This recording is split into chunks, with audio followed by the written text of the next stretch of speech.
Starting off with prioritization. Samantha kind of touched on it a little bit when she said when she tries to get her tasks done, she tries to prioritize.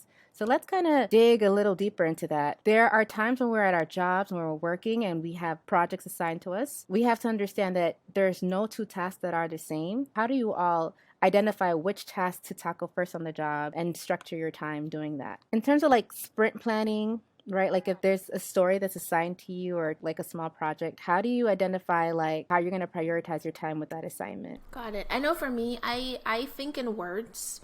And so whenever I'm assigned a ticket at work, I like to make a list of all the things I think are required. And then I like to schedule a meeting with my lead just so we can discuss what I think the requirements are. And so I can get some clarity on what the requirements actually are. And then I will take it from there in terms of what they say is the most important to the least important. And that's kind of how I tackle my work at work, if that makes sense. So for me at work, I am one of those people that Khadija talks about, the person who makes the priority for everybody else to do. Like, this needs to go first, this needs to go second. I think for me, the biggest thing is to take the user stories that we usually get. Like, the user needs to be able to click on this button.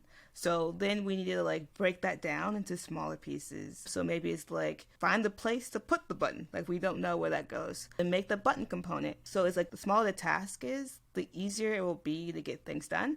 People love the checking things off of their to-do list. They love that little dopamine hit. So like the smaller you can make the task, the easier it is to like motivate people to get them done. Yeah, I think that's it. I probably have more things to say, but I'm gonna ramble, so.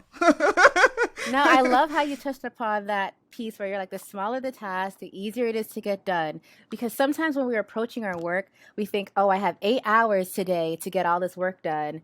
And that's just not good for us to be productive. It's been proven that when you kind of pick a task that's small and you achieve it, like Samantha was talking about, will kind of power you out throughout the day.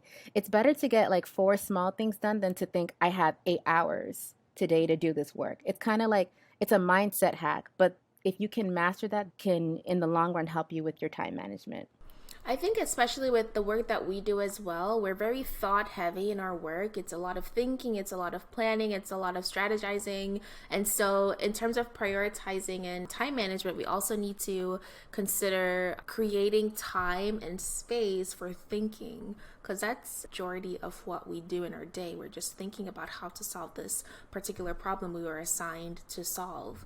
And so part of time management, I think for developers specifically, is also like think time, because we can look at something and say, this is so easy. And then it's just like, wow, this is not easy. You could also measure that. We call them spikes. Like we'll put a ticket in Jira, say like, we're going to give 3 days to like figure out how to solve this problem, like what resources we need. So everything can be measured. Time is just increment. So it's important to like still tell your product manager or whoever's in charge, like we need to account for this extra time to help with these deadlines. I love that too. It's very important to connect your product manager and, have that line of connection.